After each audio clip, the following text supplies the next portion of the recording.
जय हिंद एवरीवन। आज इस वीडियो पे हम एमपीपीएससी का एनालिसिस करेंगे। एमपीपीएससी 2023 का पेपर 17 दिसंबर का प्रोसेस कंप्लीट हो चुका है। दोनों पेपर हो चुके हैं और अब हम जानेंगे कि इस एग्ज़ाम का इस बार का मेरा एक्सपीरियंस क्या था। मैंने पेपर दिया, मेरे को कैसा लगा, डिफ़िकल्टी लेवल क्या था और क्या कट ऑफ जा सकता है, उसके बारे में भी हम वीडियो में बात करेंगे। तो देखिए, मेरे हिसाब से जो पेपर था इस बार का, टफ़ तो बहुत नहीं था, मॉडरेट टू टफ़ में था, मेनली मॉडरेट था पेपर। और जो डिफ़िकल्टी लेवल है वो as such question wise difficulty नहीं थी, बट डाइवर्सिटी वाइज बहुत डिफ़िकल्टी थी। पेपर की जो रेंज थी वो बहुत डाइवर्स थी। ख़ास तौर पर इंडिया पे क्वेश्चन ज़्यादा थे। एमपी स्पेसिफिक क्वेश्चन नहीं थे, but overall India specific questions थे।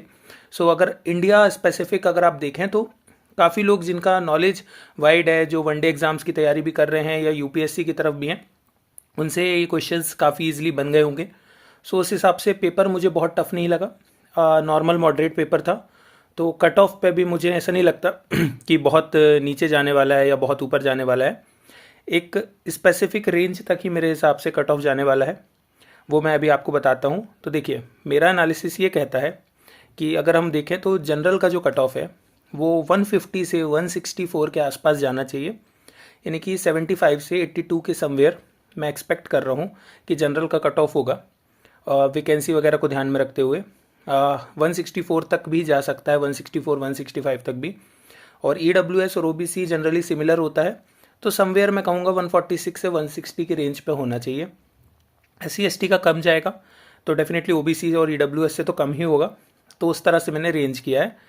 मेजरली मैं जनरल के कट ऑफ पे काफ़ी हद तक मान के चल रहा हूँ कि इसी रेंज में होना चाहिए, क्योंकि पेपर ना तो बहुत ईजी था ना तो बहुत टफ था। तो इस हिसाब से एमपी के क्वेश्चंस की अगर मैं बात करूं तो मेरा एनालिसिस ये कहता है कि एमपी के क्वेश्चंस की टफनेस अब बढ़ रही है। बेसिक क्वेश्चंस नहीं पूछे जा रहे और सेंसस के क्वेश्चंस में भी टफनेस बढ़ी है, जो मैंने देखा है। सेंसस पे अब वन वर्ड क्वेश्चन नहीं, थोड़ा सा डिटेल्ड आ रहा है कि डिस्ट्रिक्ट्स को कंपैरिजन करने को बोला। तो इस तरीके से मैंने कुछ नए चेंजेस एग्जाम में देखे, जो मुझे लगता है कि अब टफनेस थोड़ा बढ़ रही है, तो हमें और डेप्थ में जाकर उसकी तैयारी करनी पड़ेगी।